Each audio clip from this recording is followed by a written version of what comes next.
This program is presented by University of California Television. Like what you learn? Visit our website or follow us on Facebook and Twitter to keep up with the latest UCTV programs.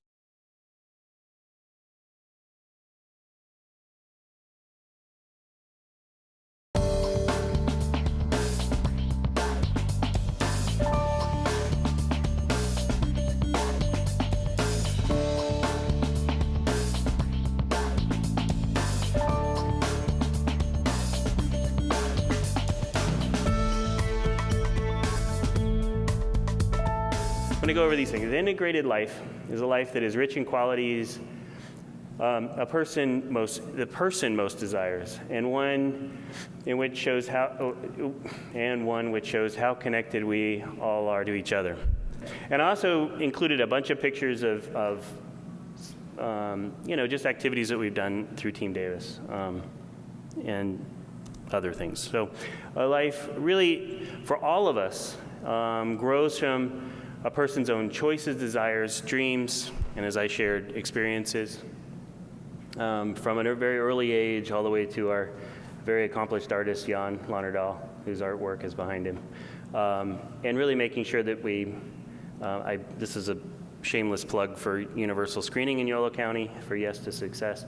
But really starting early to identify things, because things are suffering is a whole lot easier to intervene with early on than later on. So providing the support for development of skills and all those things so they can continue to grow and obtain those things and desires and choices for themselves. It's really not controlled by what kind of services are currently available. Sometimes it gets so frustrating that X, Y, and Z are the only things available, so we have to make do with that. And the one thing that Team Davis has taught me is that, man, when you get like 10 motivated parents around, or 2, magic can really happen. The little girl on the left, actually, she's not from around here. She's actually a daughter of a friend of mine from high school in Germany. And what I thought was really cool is her grandfather made that walker out of PVC pipe and was just showed it on Facebook. And I was like, can I use this and talk? So, or riding a bike, this is Tommy Ruiz, who's a long-standing member of our community. And, he's never ridden a bike, and I think he's, 10 there, 11? And within 2 days with these adapted bikes, he was now riding a bike and he can get around all over town. And then create a garden. It's the best way to get anyone to eat vegetables. So it really goes beyond just meeting a person's basic needs. When we look at policies, it really is we just, the school, yes, that's free and appropriate public education, but then beyond that, how do we allow individuals to reach a level to have a really rich quality of life? And most of that is through laughter and just being together, right? It includes all areas of a person's life, So going into the social life, the athletics, and the pride that you obtain from kicking everybody's tail at a community triathlon, right? So to community dances and inclusion. That's my wife there laughing her butt off, but. And it is a life that's always changing through a person's life.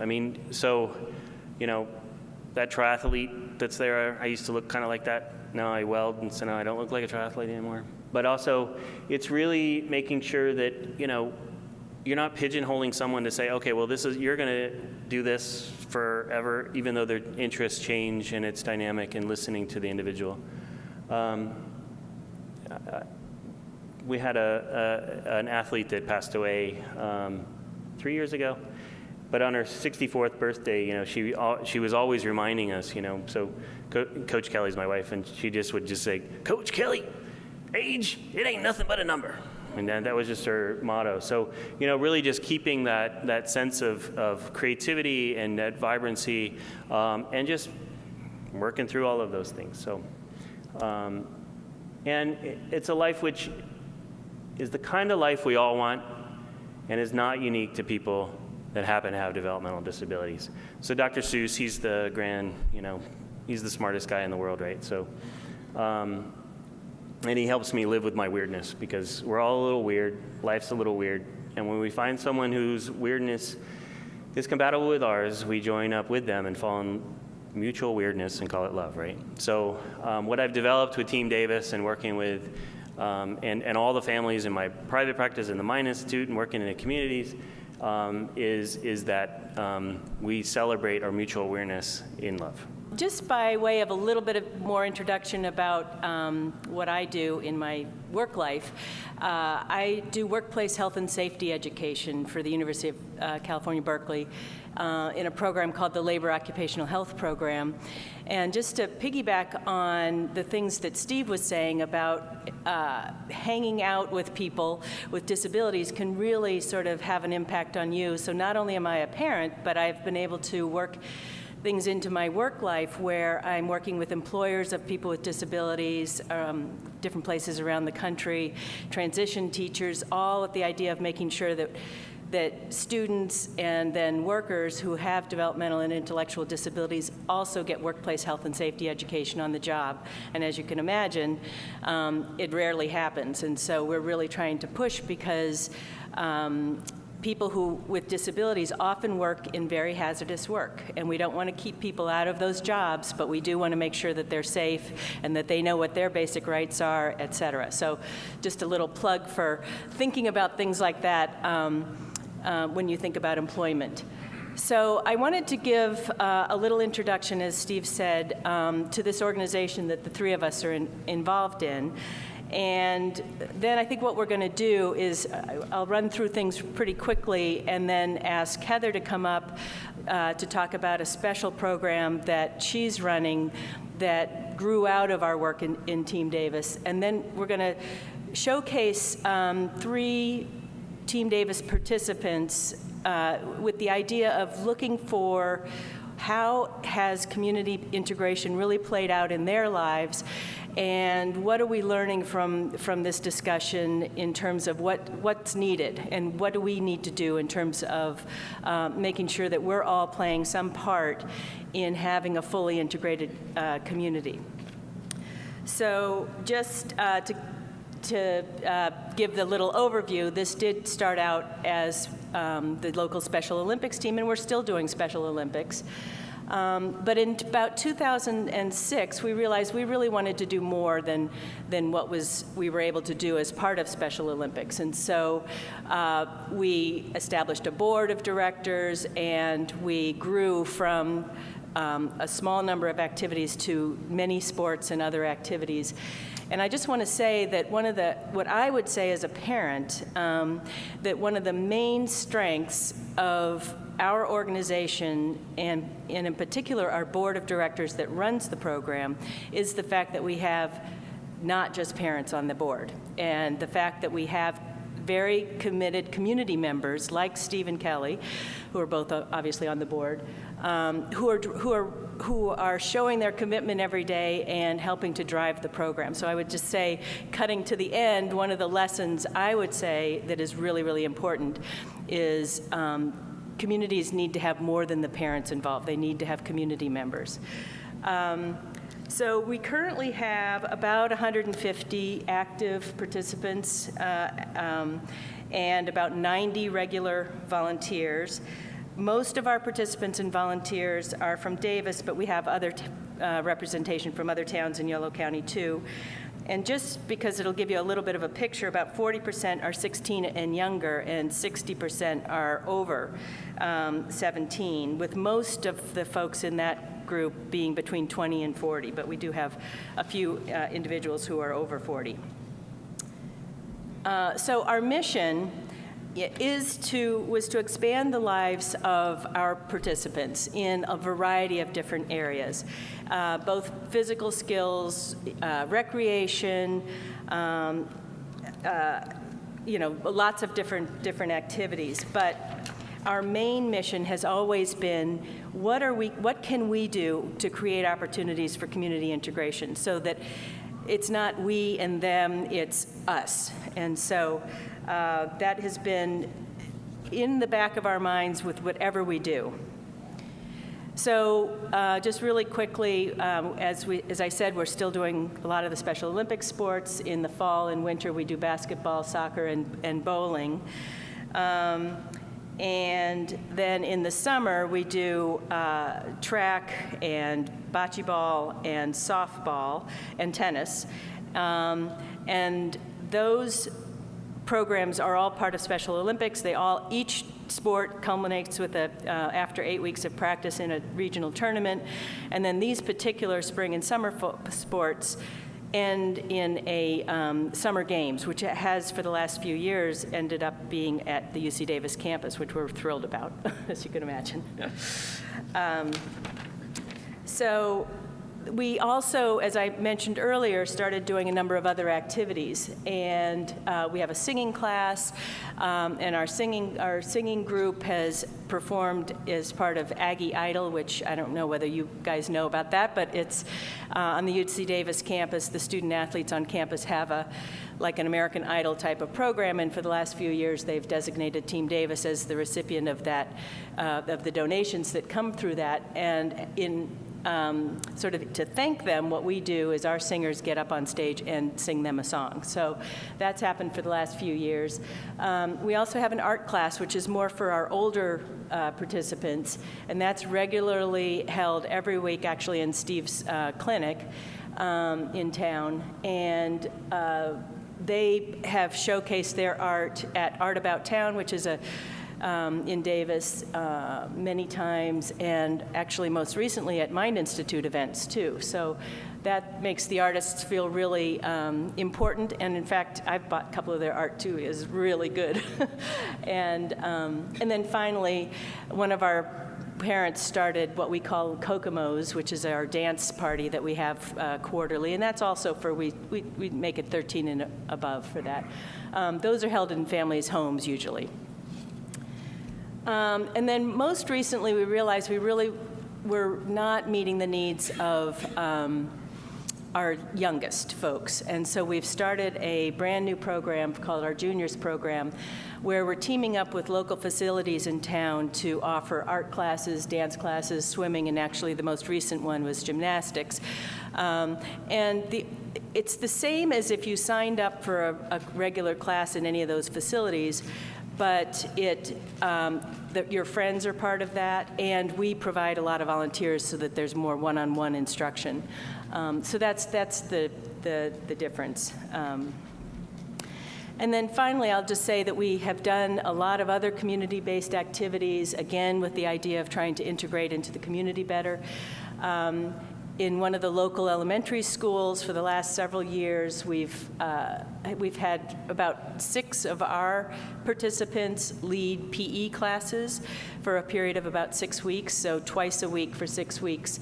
They come out and lead the PE classes, and they're usually sports that they've learned through Special Olympics, and it's coordinated by one of our parents.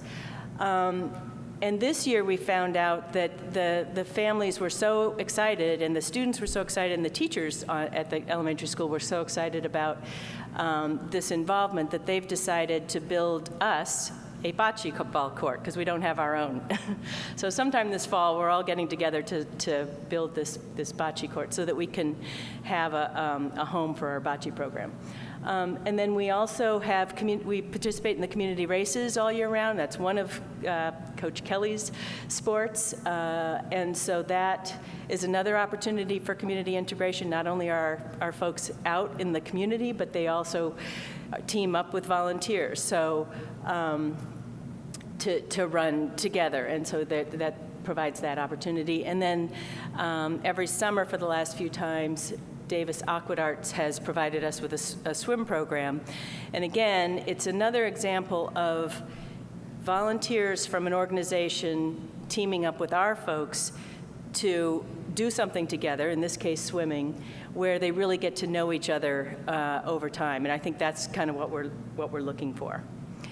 So now I'm going to turn it over to Heather to talk about a brand new program that she's coordinating that symbolizes our relationship with UC Davis and some really cool things that have happened as a result.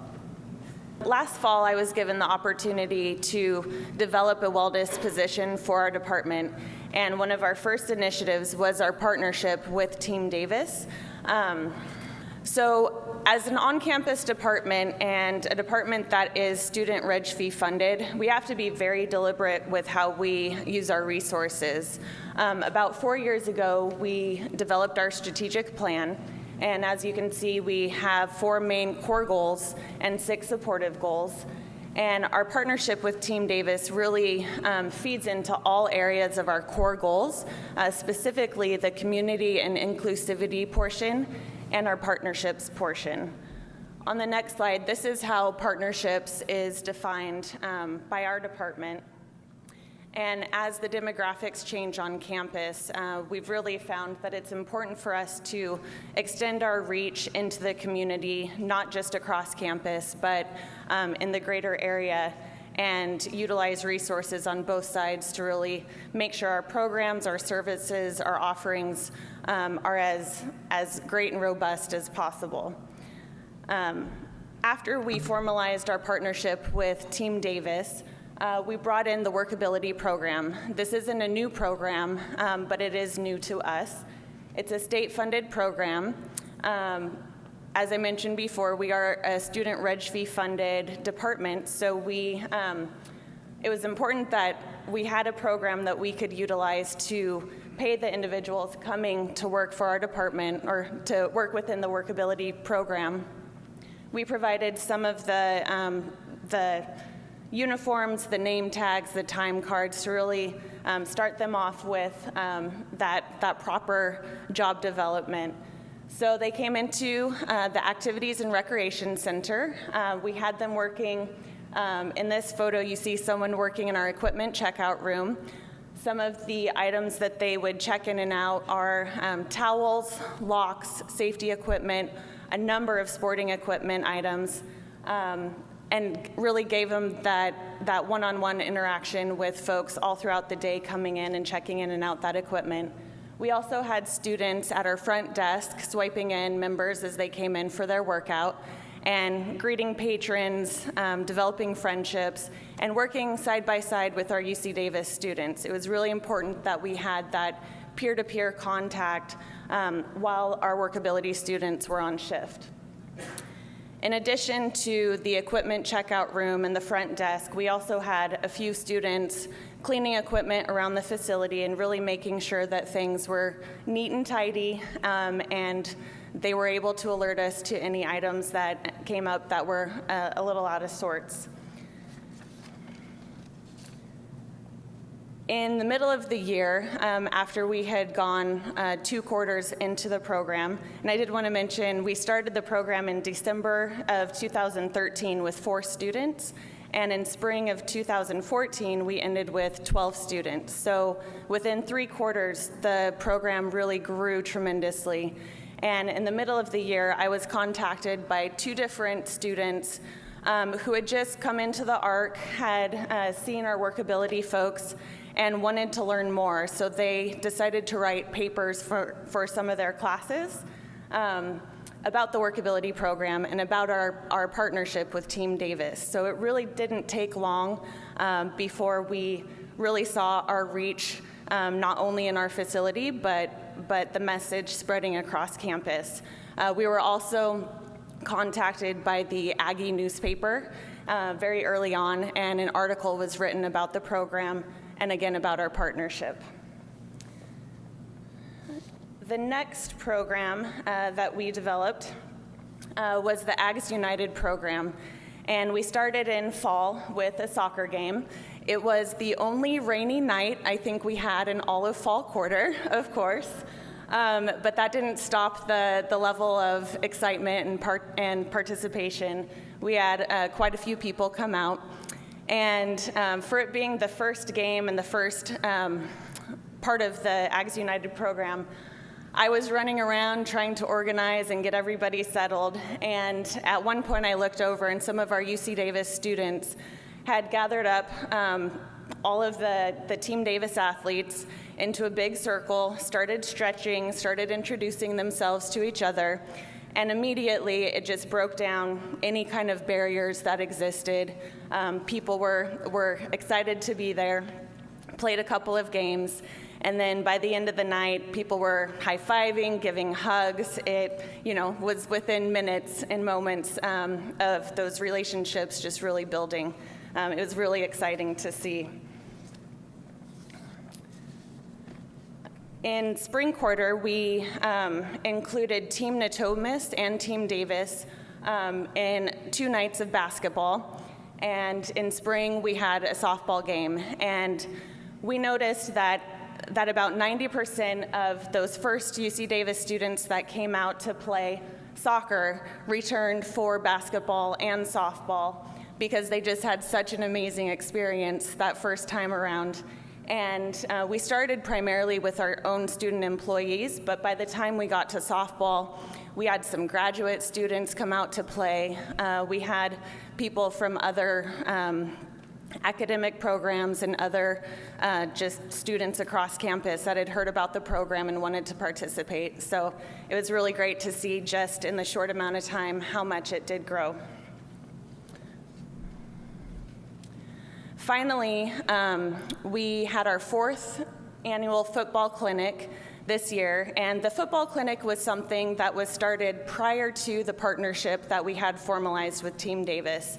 It was the first way that Team Davis was able to come on campus, and through this year in our formalized partnership, we continued this event.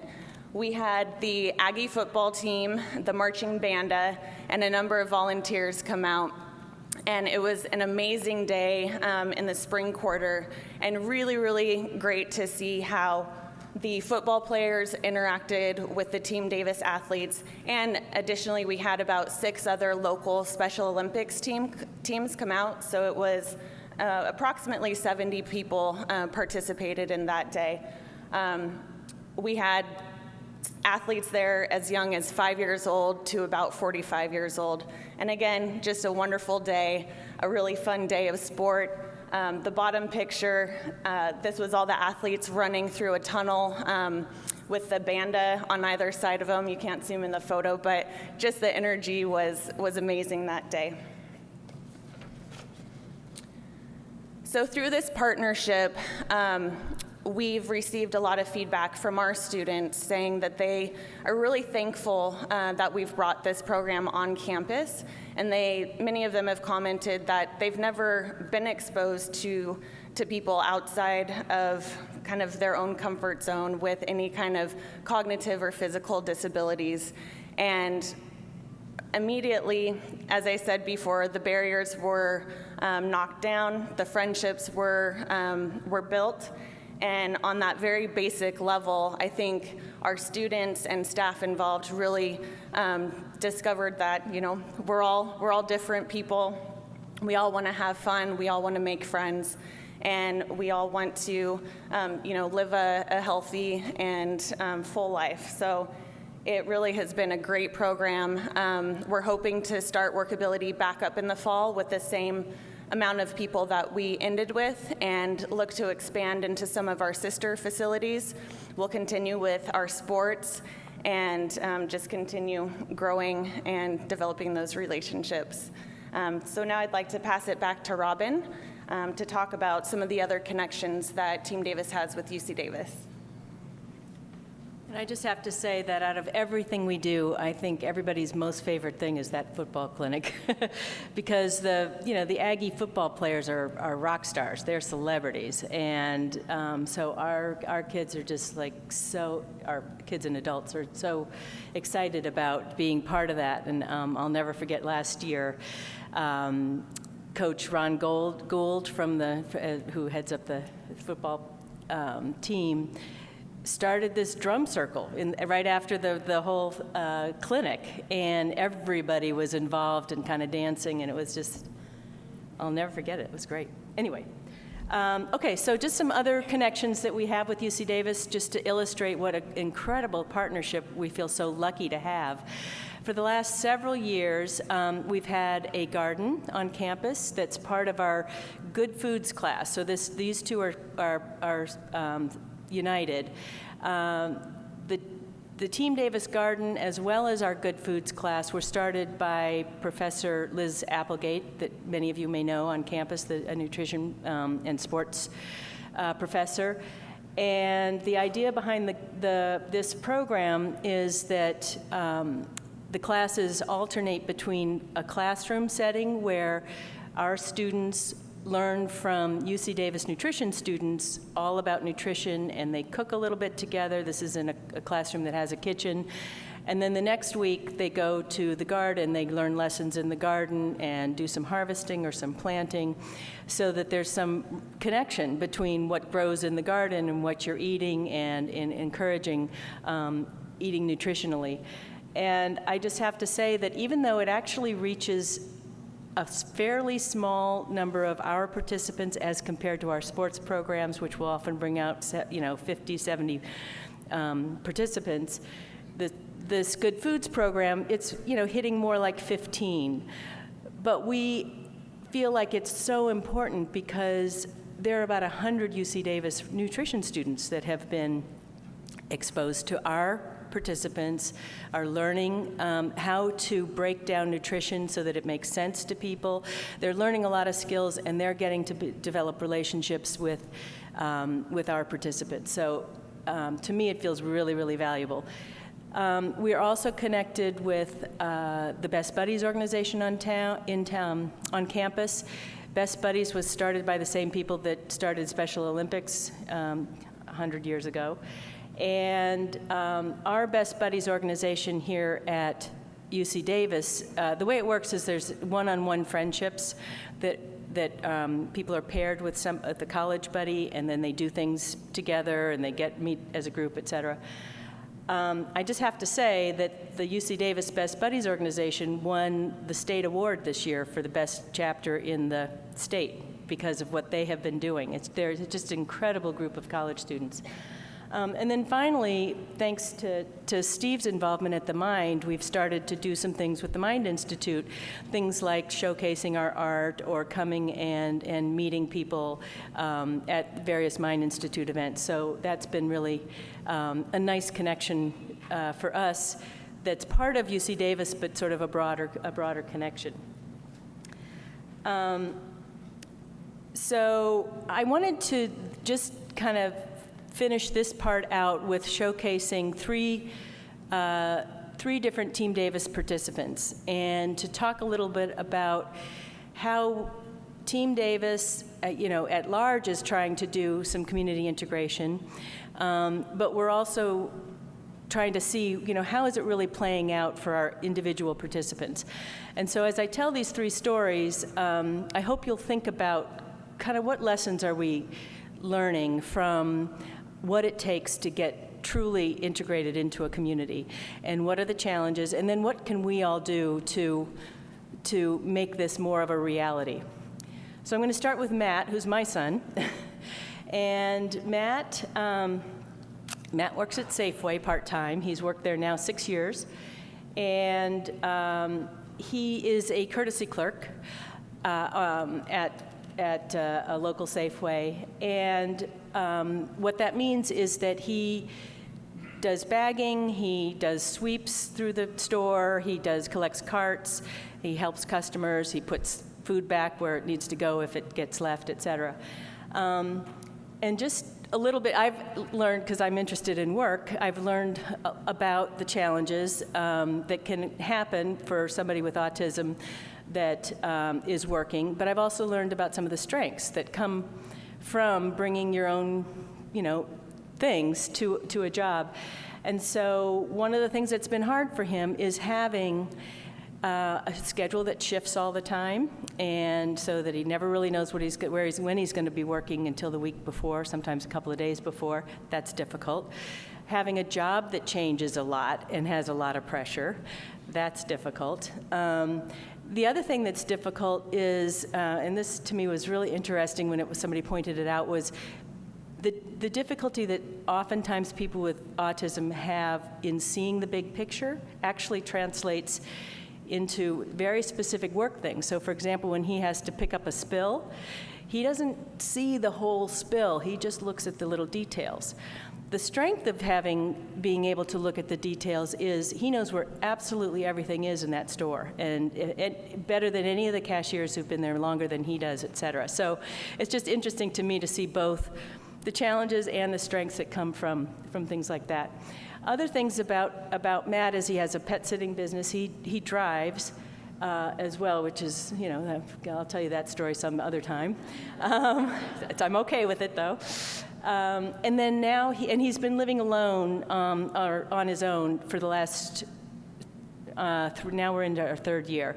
And his current situation is the best it's ever been. He's always lived with support, but now he's living his situation. I want to tell you this because I want to tell you the other two as well, because I think housing is really an important issue. But he lives with 2 friends plus a support person who is also a friend. And so they share a 4-bedroom apartment. And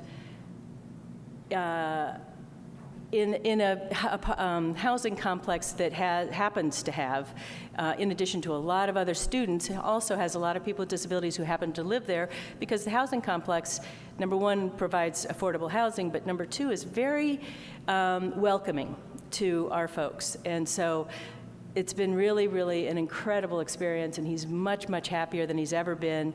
And anyway, so that's Matt. And then this is Tommy. You've heard Tommy's name a few times. Tommy has 3 jobs, 3 part-time jobs. One is in a grocery store, and 2 are in a restaurant. They're just a couple of hours a week per.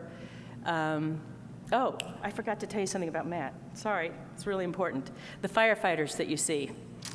So one of the benefits, and then I'll get back to Tommy, but one of the benefits that has been of working in a grocery store where there's a lot of people that come and shop is meeting people on a regular basis and getting to know the customers. He knows many more people than I do in town. And he also has developed a really close relationship with the firefighters that shop all the time, because that's what they do when they're not out fighting fires and attending to medical things, is they go shopping because then they go cooking. And so he actually has developed a very nice friendship with these particular firefighters, to the point where they've invited him for dinner. They've given him ride-alongs on the truck.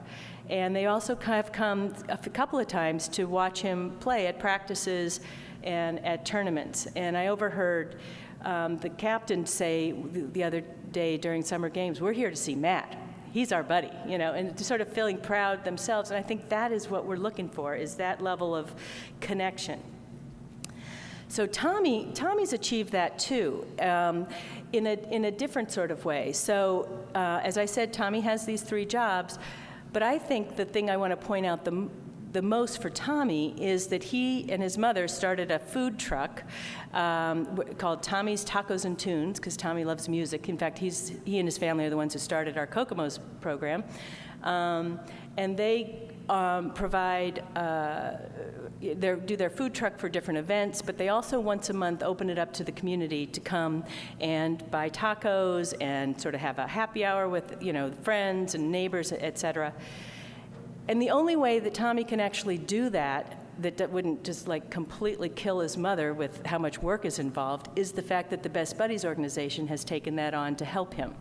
And so they come every month, a whole group of those folks come every month to help Tommy make tacos and serve them and collect the money, et cetera.